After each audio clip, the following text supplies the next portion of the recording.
jam sudah menunjuk pukul 11 malam. Angin dari arah pemakaman desa meniup bau anyir yang entah dari mana asalnya. Tapi di pojokan jalan gelap, warung soto Mbok Kentir justru makin ramai. Lampunya terang, musik dangdut mengalun pelan, dan suara tawa genit Mbok Kentir menggoda telinga siapapun yang lewat. "Ayo mas, sotonya tambah, biar makin panas badannya." Suara seraknya menggoda, menggelitik telinga Mas Bagus. Pelanggan langganan yang malam itu duduk paling pojok sambil senyum-senyum sambil melirik dada Mbok Kentir yang separuh terbuka. Warung itu memang bukan cuma soal soto, tapi juga soal sensasi yang nggak bisa didapat dari tempat lain. Malam itu, Dina, mahasiswi KKN dari universitas ternama di kota, baru pulang dari rumah warga tempat dia tinggal. Dia melewati warung itu, sempat menoleh, dan matanya langsung ketemu sama pandangan tajam Mbok Kentir dari balik tirai warung. Seolah Mbok Kentir tahu Dina sedang memperhatikan. Ada sesuatu yang aneh dari warung itu. Dina ngerasa sejak awal, sejak pertama kali dia injak desa itu, selalu ada bisik-bisik soal warung Mbok Kentir. Tapi warga selalu ngeles kalau ditanya. Malah nyuruh Dina jangan dekat-dekat situ malam-malam. Alasannya, warung itu bukan buat perempuan baik-baik, kata Bu RT sambil ngelirik tajam. Tapi Dina bukan tipe yang gampang takut, apalagi kalau udah kepo. Dia tahu betul, makin banyak larangan, makin besar rahasia yang coba ditutupi.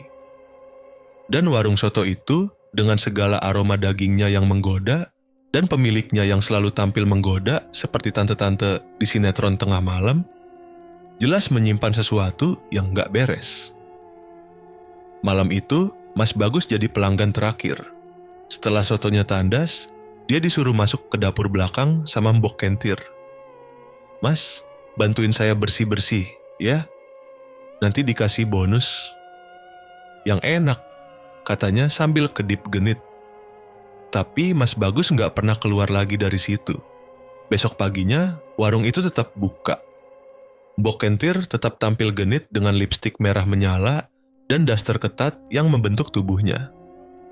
Seolah nggak terjadi apa-apa malam sebelumnya, tapi kalau jeli, di ujung warung ada bekas darah yang belum kering sempurna. Dina makin yakin warung itu bukan sekadar tempat makan. Itu tempat yang menyimpan dosa. Dan mungkin darah. Yang lebih aneh, makin lama Mbok Kentir makin muda. Kulitnya yang dulu keriput sekarang halus seperti cewek 20-an. Daster merahnya makin pas di tubuh. Giginya yang dulu ompong, sekarang utuh dan putih. Tapi mata Mbok Kentir gak berubah. Masih penuh rahasia, dan tajam seolah bisa ngelihat isi pikiran orang. "Aku harus cari tahu," kata Dina pada dirinya sendiri. Sesuatu yang jahat sedang terjadi di sini. Dia nggak sadar saat dia bilang itu di depan cermin kamarnya, bayangan di belakangnya bukan hanya bayangannya sendiri. Tapi ada sosok perempuan tua, berdaster merah, yang tersenyum penuh darah. Warung soto Mbok Kentir bukan sekadar warung. Ini adalah pintu masuk ke neraka. Yang diselimuti aroma soto dan nafsu. Dan malam baru saja dimulai. Dina mulai merasakan kejanggalan itu dari hari ketiga dia KKN. Warung Mbok Kentir yang katanya warung sederhana, nyatanya tiap malam gak pernah sepi. Anehnya, gak ada satupun ibu-ibu desa yang datang makan di situ. Yang datang cuma laki-laki. Tua, muda, sampai yang beristri pun semua kayak kecanduan. Dari balik jendela posko KKN, Dina sering ngintip, dan tiap malam pasti ada saja yang datang, satu demi satu, dan mayoritas pulang tengah malam. Tapi beberapa di antaranya nggak pernah kelihatan lagi. Dina pikir mungkin mereka cuma pergi ke kota, tapi waktu dia tanya warga, jawabannya selalu menggantung. "Pak Slamet kemana ya Bu? Biasanya suka bantu bersihin posyandu."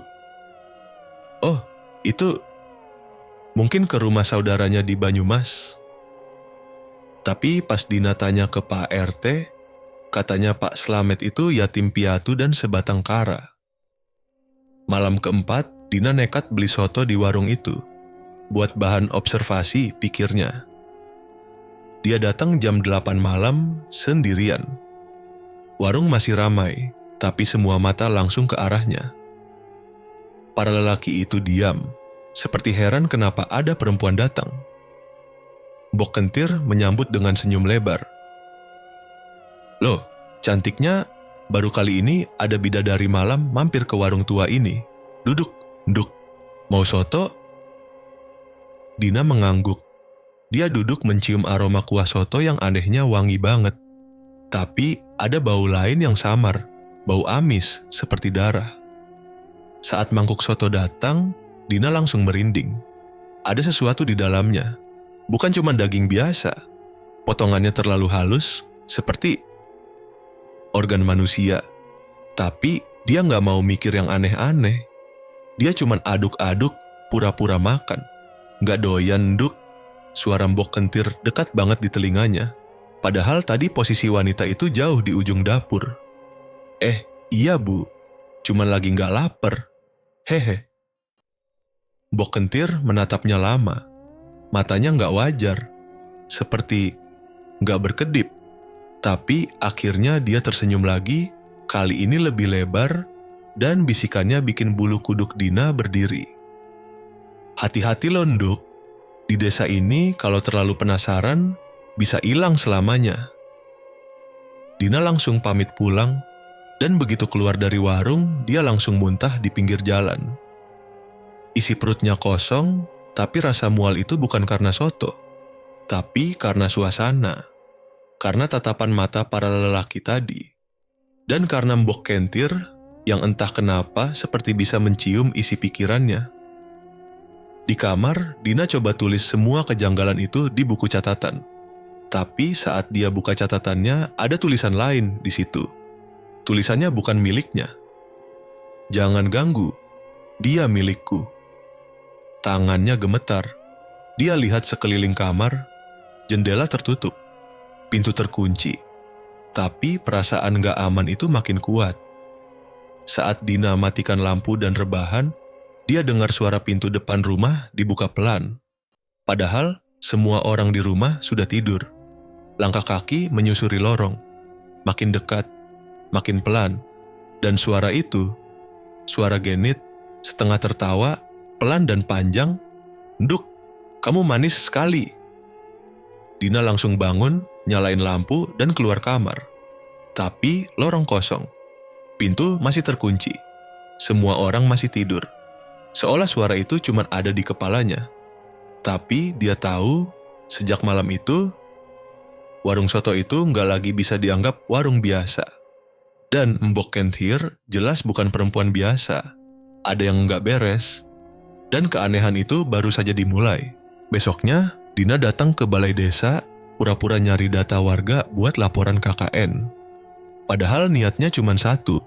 Cari tahu siapa saja warga yang pernah hilang setelah malam-malam nongkrong di warung soto Mbok Kentir. Pak, ini data warga yang meninggal atau pindah dalam 3 bulan terakhir ada nggak ya? Pak Sekdes awalnya bingung, tapi akhirnya menyerahkan map lusuh berisi beberapa lembar fotokopi. Dina membuka pelan-pelan. Di situ tertulis 7 nama. Semuanya laki-laki. Dan semua hilangnya malam hari. Yang bikin makin aneh, beberapa dari mereka nggak punya keluarga. Ada yang janda, ada yang duda, ada yang memang perjaka tua. Sama seperti Pak Slamet kemarin. Pak, ini mereka semua hilang? Pak Sekdes nutup map cepat-cepat. Sudah ya mbak, jangan tanya-tanya soal itu.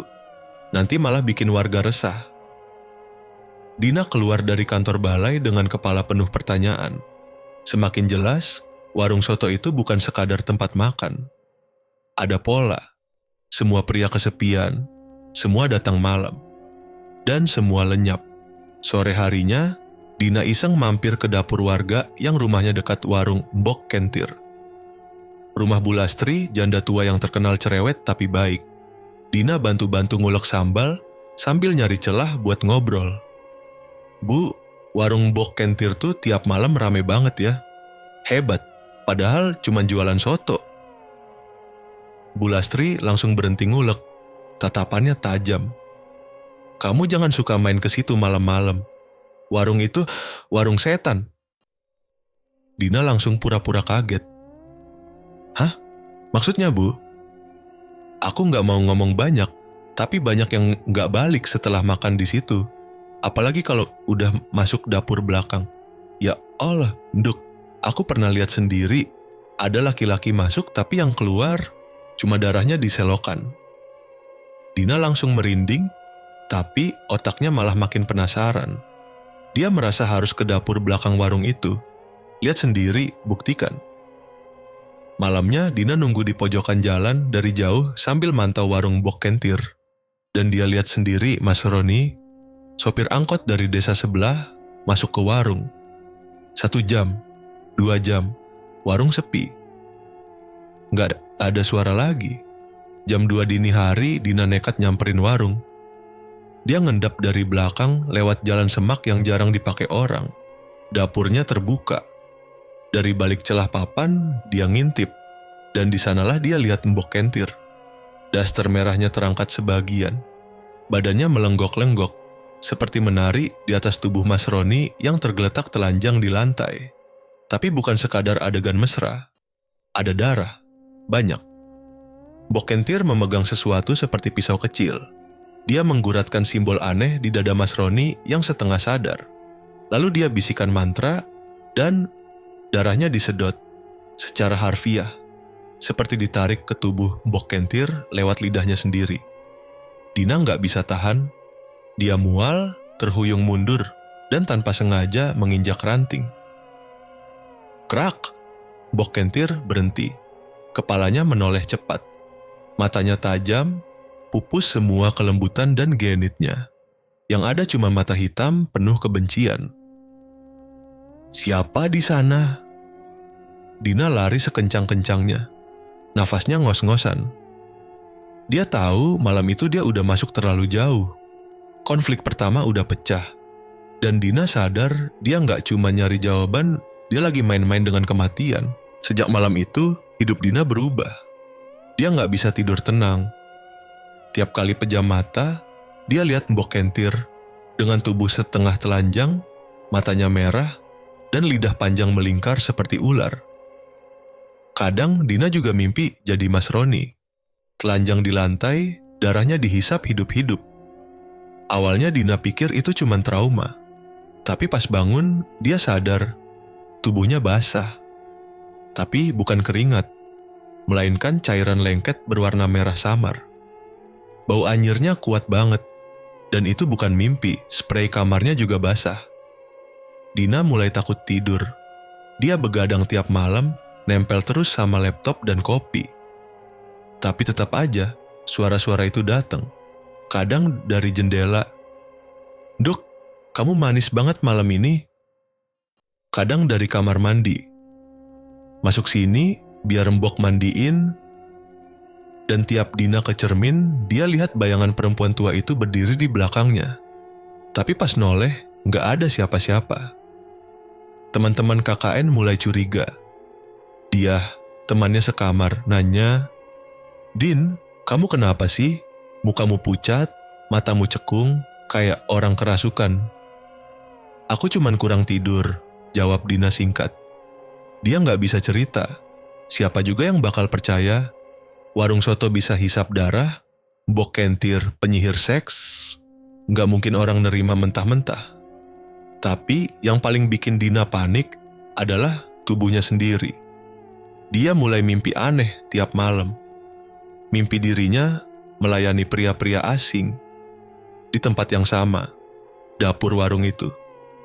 Dan yang lebih gila, tiap bangun tubuhnya pegal, lemas, kayak abis benar-benar dipakai. Suatu pagi Dina bangun dan lihat ada bekas merah di paha dalamnya. Seperti luka kecil tapi dalam. Bentuknya lingkaran dan dari situ keluar sedikit darah beku. Dina menangis. Dia ngerasa tubuhnya dipakai tanpa izin.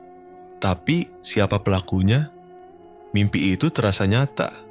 Dan tiap malam rasa haus. Bukan haus air, tapi haus yang aneh. Haus sentuhan, haus rangkulan, haus daging. Dia mulai nyari jawaban di internet tentang pesugihan seks, tentang ilmu awet muda lewat tumbal birahi pria. Dan dia nemu beberapa artikel tua yang menyebut istilah lengger jaran doyong, ritual pemanggilan kekuatan gaib dengan syarat pemuasan seksual. Semuanya makin masuk akal. Mbok Kentir bukan cuma tukang soto, dia jalani pesugihan. Tumbalnya, kenikmatan dan darah laki-laki. Hasilnya, tubuh yang tetap muda dan warung yang nggak pernah sepi.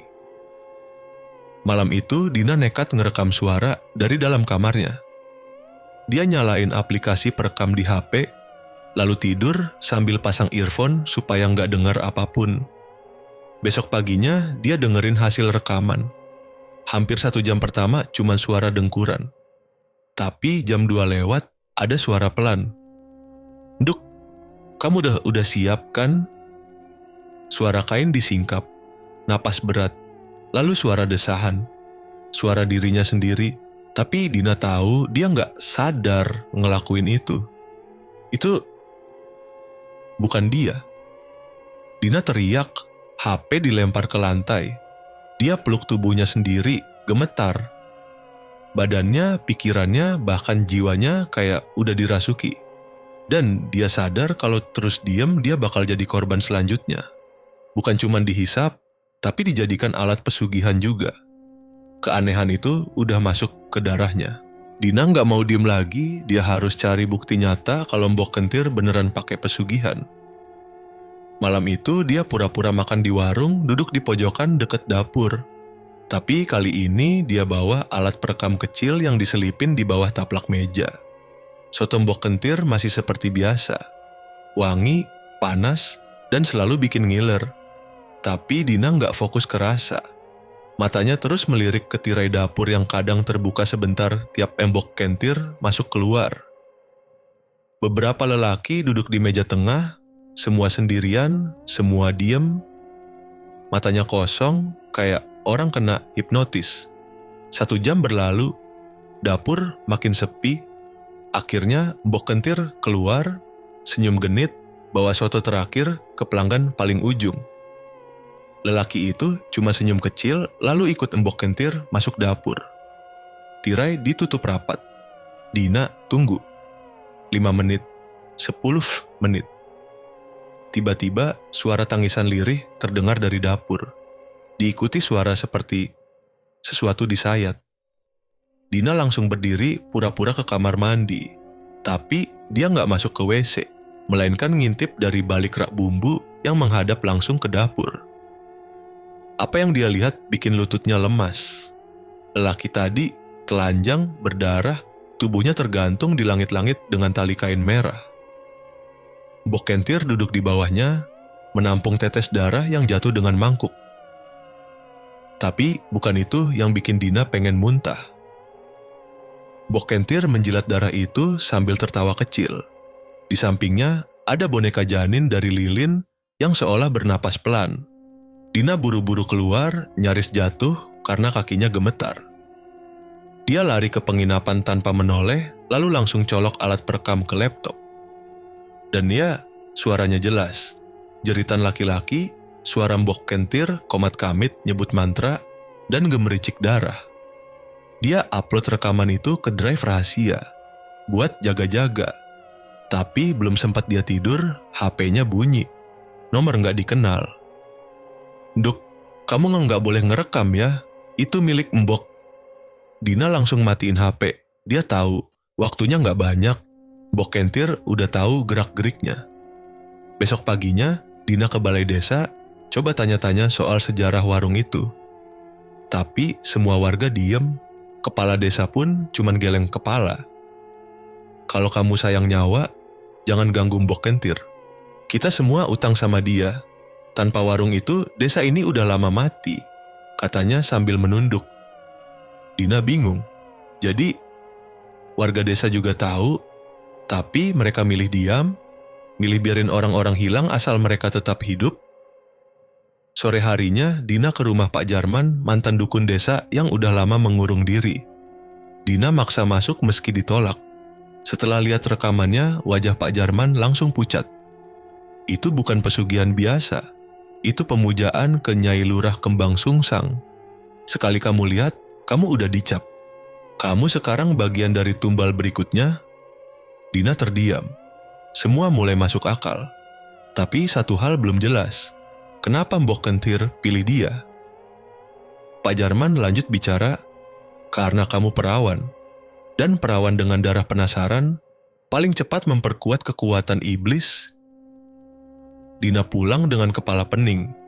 Tapi satu hal pasti, dia nggak boleh kalah. Mbok Kentir harus dihentikan sebelum dia jadi alat persembahan berikutnya. Dan malam itu dia bersumpah. Besok dia masuk dapur warung itu. Dengan atau tanpa nyawa. Pagi masih dingin waktu Dina jalan pelan ke arah warung Mbok Kentir. Perutnya mual bukan karena lapar, tapi karena takut. Tapi tekadnya udah bulat. Dia bawa senter, silet kecil yang diselipin di balik bra, dan kalung dari Pak Jarman yang katanya bisa ngusir roh jahat.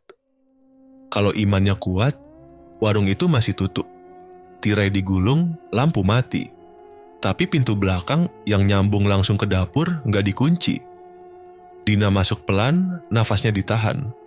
Dapur itu bau amis, bau darah, dan dupa basi. Di tengah ruangan ada tungku tua, mangkuk-mangkuk tanah liat, dan sesajen yang udah kering. Dina buru-buru nyari sesuatu, apapun yang bisa dijadiin bukti. Tapi baru juga buka satu peti kecil, dia dengar suara langkah kaki. Dia ngumpet di balik rak sambil megang erat silet kecilnya. Mbok Kentir masuk. Bajunya merah menyala, bibirnya dicat tebal, dan rambutnya panjang menjuntai kayak ular hidup. Tapi yang paling bikin Dina merinding, mata Mbok Kentir ngeliat ke arah tempat sembunyinya. Seolah dia tahu. Kamu pikir bisa lawan Embok Nduk? Kamu pikir kamu kuat? Dina keluar dari persembunyian. Aku tahu kamu pembunuh. Aku punya rekamannya. Aku nggak takut. Mbok Kentir ngakak. Suaranya kayak suara dua orang sekaligus. Tiba-tiba, api di tungku menyala sendiri dan asap hitam tebal naik ke langit-langit. Dari asap itu muncul wajah-wajah para pria yang pernah hilang. Mereka menangis, tapi mata mereka kosong. Dina goyah, tapi dia buka kalung dari Pak Jarman dan arahkan ke Mbok Kentir. Mbok itu mundur selangkah, matanya menyipit. Jadi Jarman masih hidup ya? Dukun tolol itu pikir kalung ini bisa selamatkan kamu? Tanpa pikir panjang, Dina potong ujung jarinya dengan silet. Darahnya netes ke lantai, dan dia bisikan doa seperti yang diajarkan Pak Jarman. Nyai Lurah Kembang Sungsang, aku tahu kau haus. Tapi aku bukan untukmu. Aku datang bawa darah penebus. Aku datang untuk menghentikan ini. Asap makin pekat. Ruangan gemetar. Suara tangisan dan jeritan campur jadi satu. Mbok Kentir meracau, tubuhnya kejang-kejang. Tapi lalu semua hening. Dina hampir roboh, tapi suara berat muncul dari balik asap. Darahmu belum cukup, tapi aku terhibur. Kita akan bertemu lagi, Dina. Asap menghilang. Dapur kembali gelap. Mbok Kentir terduduk lemas, wajahnya tua dan keriput, kayak ratusan tahun gak makan. Tapi dia masih hidup dan tertawa pelan. Kamu pikir kamu menang, Enduk? Ini baru permulaan. Dina lari keluar, napasnya sesak, keringat dingin ngalir dari punggung. Dia tahu ini belum selesai. Tapi dia juga tahu Mbok Kentir sekarang lemah. Dia punya waktu, sedikit, untuk siapin serangan berikutnya. Dan kali ini dia nggak akan sendirian. Dina ambil ponsel, kirim semua rekaman dan foto dapur itu ke email kampus. Dan satu kalimat menyertai, kalau aku hilang, kalian tahu siapa pelakunya. Warung soto Mbok Kentir, Desa Giri Kuncen. Sejak pagi itu, warung Mbok Kentir nggak buka. Tapi warga nggak nanya, seolah mereka tahu dan sengaja tutup mulut. Dina juga nggak balik ke posko KKN, dia ngumpet di rumah Pak Jarman, yang ternyata nyediain tempat aman sementara. "Kamu udah ganggu keseimbangan, Dina," kata Pak Jarman. "Kekuatan itu sekarang marah. Siap-siap, malam ini pasti ada yang datang." Dan benar aja, malam baru aja turun, angin mendadak berhenti. Desa yang biasanya ramai suara jangkrik, jadi sunyi total. Dina duduk di ruang depan bareng Pak Jarman, tangannya pegang kalung erat-erat. Jantungnya deg-degan. Tiba-tiba, ketukan di pintu, pelan tapi terus berulang. Tok, tok, tok. Pak Jarman berdiri, ambil kendi kecil dari bawah meja. Kalau itu manusia, dia bakal jawab salamku. Kalau bukan, dia akan mengaum. Pintu dibuka. Nggak ada siapa-siapa. Tapi suara dari kejauhan bikin darah Dina beku. "Din, kamu belum selesai dengan embokmu." Suara embok kentir, tapi serak dan panjang, kayak suara dari tenggorokan yang busuk. Lalu muncul bayangan tinggi di pekarangan. Wajahnya embok kentir, tapi matanya hitam legam. Tubuhnya kayak melayang, dan di belakangnya ada belasan sosok. Wajah-wajah korban yang matanya kosong dan tubuhnya leleh kayak lilin meleleh. Mereka ngebentuk lingkaran di depan rumah. Dina mundur, ketakutan. Tapi Pak Jarman mulai baca doa keras-keras sambil siram air kendi ke lantai. Lantai retak, udara jadi panas. Dan tiba-tiba sosok-sosok itu nerobos masuk. Mereka nggak bisa sentuh Dina langsung, tapi setiap mereka teriak, kuping Dina berdarah. Mbok Kentir berdiri di tengah ruangan. Kali ini wajahnya udah bukan manusia. Lidahnya panjang menjulur ke lantai, dan tangannya berubah jadi cakar. "Darahmu enak, Enduk. Aku pengen lagi." Dina nggak tahan. Dia lempar kalung ke arah makhluk itu. Kalung itu menyala, tapi langsung meleleh kayak es di atas api. Mbok Kentir tertawa kencang. Pak Jarman berteriak, "Lari Dina, ini bukan waktunya lawan, ini waktunya kabur." Dina lari ke dapur, keluar lewat pintu belakang. Tapi jalan desa udah berubah. Gelap, kayak lorong panjang tanpa ujung. Di ujung lorong ada warung soto, tapi bukan warung biasa. Atapnya berdarah, tungkunya menyala sendiri, dan suara jeritan keluar dari dalam mangkok. Dina lari ke arah lain, tapi semua arah kembali ke warung itu. Dia terjebak. Desa ini udah bukan dunia biasa. "Selamat datang di Giri Kuncen yang asli, Nduk," bisik suara dalam kepalanya. Teror puncak malam itu nggak datang dari makhluk atau darah, tapi dari kenyataan bahwa Dina udah masuk ke dunia milik Nyai Lurah. Dunia yang bisa dibentuk dari dosa, nafsu, dan tumbal. Dan gak semua orang bisa keluar dari sana hidup-hidup. Langkah Dina makin berat. Nafasnya ngos-ngosan. Dunia Giri Kuncen yang asli makin sempit, kayak menelan tubuhnya pelan-pelan. Tapi di satu titik, dia nemu jalan kecil. Sempit, berakar, gelap. Tapi suara di dalam hatinya bilang, "Lewat sana, kamu bisa nemu pusat semuanya." Tanpa pikir panjang, Dina masuk. Di ujung lorong itu ada pintu kayu besar, penuh ukiran aneh yang seperti bergerak sendiri. Dia dorong pintunya, dan bau amis langsung nyambut. Di baliknya ada ruang gelap berisi tungku raksasa. Di tengah, Mbok Kentir berdiri setengah telanjang, tubuhnya basah oleh darah, matanya kosong. "Kamu mau apa lagi, Nduk? Udah terlalu jauh kamu masuk ke urusan orang dewasa." Dina gemetar, tapi dia tetap maju. "Aku mau semua ini berhenti. Udah cukup banyak korban. Aku tahu ini semua buat kamu awet muda. Tapi kamu gak bisa terus ambil hidup orang." Mbok Kentir tertawa, suaranya menggema. Dari balik bayangannya muncul sosok lain. Lebih besar, lebih dingin. Nyai Lurah.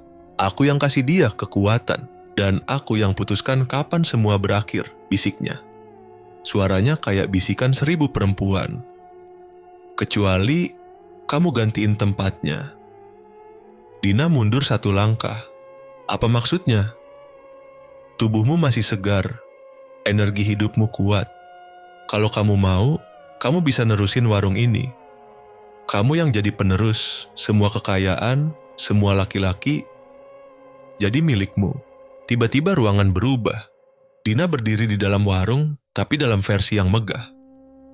Lampu kristal, dinding emas, dan barisan lelaki muda ganteng antre di depan pintu dapur. Ini dunia yang bisa kamu punya. Tinggal bilang, aku mau. Dina tutup kuping. Enggak, aku bukan kamu. Seketika ruangan itu runtuh. Dina jatuh ke lantai tanah lagi dan Nyai Lurah meraung. Tubuhnya bergetar, membesar, lalu membakar dirinya sendiri. Tapi Mbok Kentir tetap berdiri di tengah kobaran api, senyum di wajahnya makin lebar. Kamu pikir semudah itu? Aku udah kasih hidup ke banyak lelaki. Udah kasih rasa yang gak bakal mereka dapat dari istri mereka.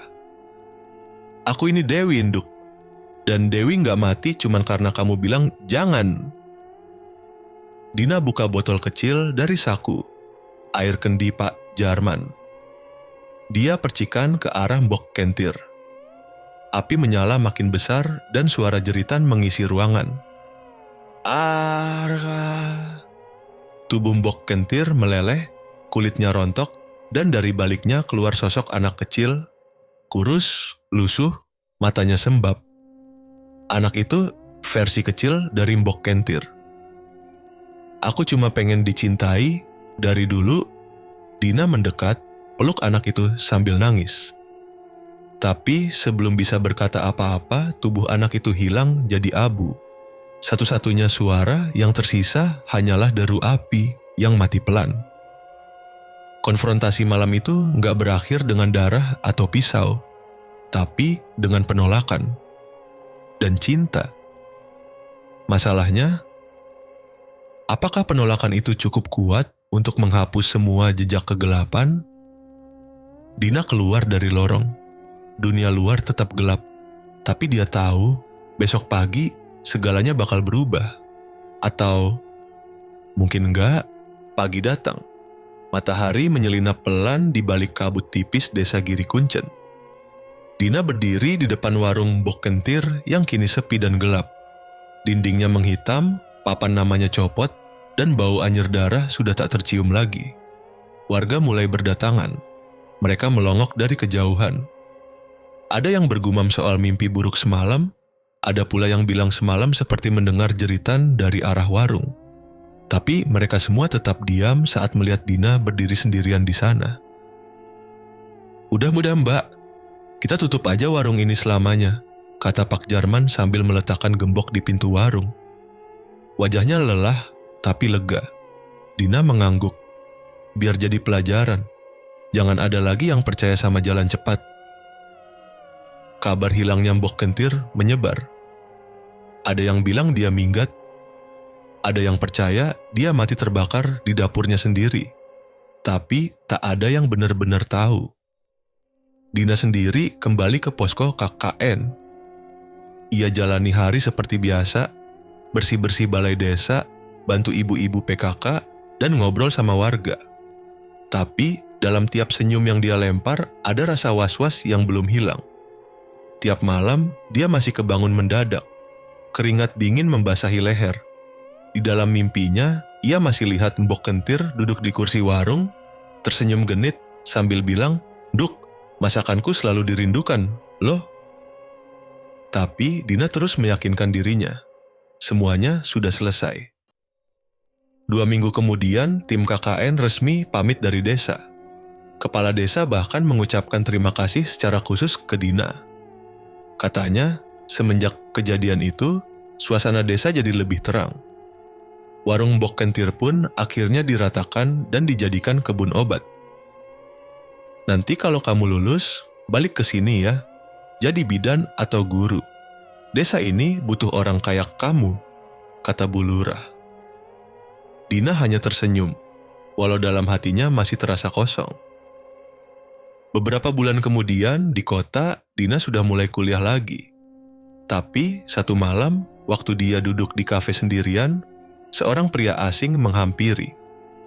Usianya 30-an, rapi, wangi, dan matanya penuh hasrat. "Mbak, maaf, tapi saya pernah lihat Mbak di Desa Giri Kuncen ya. Saya dulu pelanggan warung soto di sana. Warung Mbok Kentir." Dina kaku, tangannya gemetar. "Oh ya," jawabnya datar.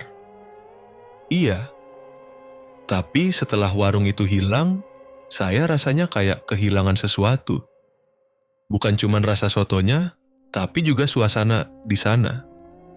Hawanya, auranya. Saya kadang bermimpi tentang warung itu." Dina berdiri. "Saya harus pergi." Tapi sebelum sempat jalan, pria itu berbisik. "Tapi Mbak tahu kan, warung itu belum benar-benar hilang." Malam itu Dina pulang dengan jantung berdegup tak karuan. Di apartemennya, dia buka pintu kamar, dan aroma soto langsung menyambut. Panci kecil ada di atas kompor, mendidih pelan. Dia nggak masak apa-apa. Bahkan dia ingat jelas, gas sudah dia copot 2 hari lalu. Dina mundur. Tapi di belakangnya, cermin kamar memantulkan bayangan seorang perempuan dengan sanggul dan daster merah. Mbok Kentir. "Kamu pikir cukup ya? Cuma nolak? Dunia nggak segampang itu, Nduk." Cermin retak. Aroma soto makin kuat. Lampu kamar kedap-kedip. Dan Dina menjerit. Yang dia lawan kemarin ternyata belum selesai. Ini baru permulaan. 3 hari setelah malam itu, Dina pindah kos. Ia bakar semua barang yang berhubungan dengan warung Mbok Kentir, seperti upaya membersihkan kenangan buruk yang menempel. Namun, teror tidak berhenti. Setiap kali ia bercermin, bayangan Mbok Kentir selalu muncul. Kadang cuma siluet samar, kadang senyum penuh darah, kadang suara bisikan yang menggema di telinga kanannya. "Nduk, kamu sudah bagian dari ini semua." Bisikannya yang semakin lama semakin mengganggu. Dina hampir tidak bisa tidur lagi. Ia merasa semakin terasing dari dirinya sendiri. Setiap kali memandang cermin, ada sesuatu yang hilang dari dirinya, dan ada juga sesuatu yang mulai tumbuh di dalam dirinya, sesuatu yang mengerikan. Tak tahan dengan perasaan itu, Dina memutuskan untuk berkonsultasi dengan dosennya yang ahli dalam budaya Jawa kuno, Bu Ratna. Dosen sepuh itu dikenal misterius, tetapi sangat dihormati. Dina berharap bisa mendapatkan penjelasan tentang apa yang sebenarnya terjadi padanya. Suatu siang, Dina datang ke kantor Bu Ratna. Ia menceritakan semuanya, tentang warung soto Mbok Kentir, tentang pesugihan yang dijalankan, dan tentang pengalaman-pengalaman aneh yang terus menghantui dirinya. Bu Ratna mendengarkan dengan seksama. Wajahnya yang tegas tetap tenang, seakan ia sudah tahu apa yang akan Dina katakan. Ketika Dina selesai bercerita, Bu Ratna meletakkan cangkir teh di meja dan menatap Dina dengan sorot mata yang dalam. "Kamu tahu, Mbok Kentir bukan satu-satunya penjaga pesugihan rasa. Tapi kamu pewarisnya," kata Bu Ratna pelan. Dina terkejut. "Apa? Pewaris?" "Pesugihan itu nggak pernah bisa dihancurkan, Dina. Kamu sudah menutup ritus itu, dan dengan begitu, kamu telah mengambil tempatnya. Kamu adalah penerusnya." Dina merasa dunianya terbalik. Ia terengah-engah. "Saya nggak mau. Saya bukan bagian dari mereka. Saya nggak ingin terlibat lebih jauh." Tapi Bu Ratna hanya menggelengkan kepala. "Terlambat, Nduk.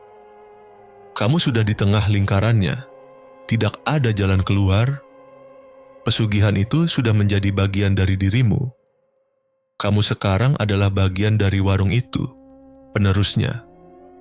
Setelah keluar dari kantor Bu Ratna, Dina merasa seperti baru saja diterjang badai. Ia menghabiskan berhari-hari dalam kebingungan, mencoba memahami apa yang telah terjadi padanya. Namun, semakin ia mencoba menyingkirkan masa lalu, semakin kuat ikatan itu menariknya. Hari-hari berjalan begitu saja. Dina semakin sering merasa dirinya berubah, bukan hanya dalam penampilan, tetapi juga dalam cara berpikir dan bertindak. Ia kehilangan selera makan, tapi tubuhnya semakin berisi. Wajahnya makin cerah, dan matanya semakin tajam, seolah menyimpan rahasia yang lebih gelap dari yang bisa dimengerti. Ia juga semakin sadar akan daya tarik yang dimilikinya. Setiap pria yang mendekatinya langsung terpesona. Tidak hanya mahasiswa di kampus, bahkan dosen-dosennya sendiri tampak lebih memperhatikan dirinya dengan cara yang aneh. Tidak lagi seperti Dina yang dulu. Ada sesuatu yang baru, sesuatu yang membuat orang-orang di sekitarnya merasa tersihir. Suatu malam, Dina terbangun dengan rasa gelisah yang luar biasa. Ia merasa sangat lapar, namun anehnya, ia merasa ada sesuatu yang menggerakkan tubuhnya tanpa izin. Ia berdiri, berjalan tanpa tujuan, dan menemukan dirinya berdiri di depan kompor di dapur apartemennya. Panci besar mendidih di atas kompor, beruap panas. Dari dalam panci itu, aroma soto yang sangat familiar menyebar seperti warung Mbok Kentir yang dulu. Tiba-tiba, tangan Dina terulur memegang sendok kayu tua yang ada di samping panci. Ia merasa seperti dikendalikan oleh kekuatan yang lebih besar dari dirinya. Ia mulai mengaduk panci itu dengan gerakan otomatis, tanpa benar-benar sadar. Ketika ia menatap cermin yang ada di depan dapur, ia melihat bayangan dirinya yang tak lagi seperti dirinya. Lebih cantik, lebih misterius.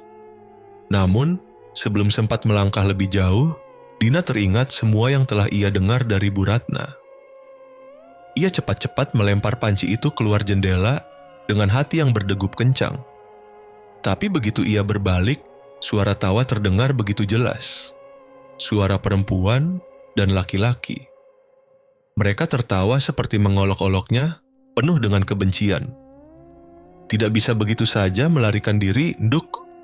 Suara Mbok Kentir terdengar dari sudut gelap kamar. Dina berlari keluar dari apartemennya, berusaha kabur dari bayangannya yang terus mengejarnya. Namun, pada malam yang sama, ia menerima pesan dari nomor yang tak dikenalnya. Kami tunggu kamu, pembukaan warung baru, lokasi, belakang Pasar Kembang, jam 12 malam. Jangan telat, kamu pemiliknya. Dina mencoba mengabaikan pesan itu, memblokir nomor tersebut, dan berusaha melupakan semuanya. Tetapi malam itu, tubuhnya bergerak sendiri, seperti dipaksa menuju tempat yang ditunjukkan oleh pesan itu. Sesampainya di tempat yang disebutkan, Dina berdiri di depan sebuah warung kecil. Papan nama baru tergantung dengan jelas bertuliskan Soto Embak Dinda. Rasa yang memikat, kenikmatan yang mengikat. Dina tidak bisa bergerak. Matanya terbelalak. Senyum Mbok Kentir muncul di balik tirai warung, senyum yang menggoda, yang penuh dengan kebencian. Kamu aku kamu enduk. Suara itu datang dari mulut Mbok Kentir, namun terasa seperti datang dari dalam dirinya sendiri. Dina mundur, namun ada sesuatu yang menariknya. Ia tahu bahwa ia tidak bisa lari lagi. Setiap pelanggan yang datang ke warung itu, semua adalah lelaki yang haus akan kenikmatan. Dan mereka tahu bahwa mereka bukan hanya datang untuk makan soto. Mereka datang untuk memenuhi hasrat dosa yang lebih dalam. Dengan air mata yang mengalir, Dina tersenyum. Senyuman yang penuh keputusasaan. Tangan Mbok Kentir meraih pundaknya. Suara perempuan dari alam lain mulai terdengar, bergema dalam telinganya. Warung baru ini sudah dibuka. Dan sekarang, pemiliknya bukan lagi Dina yang dulu.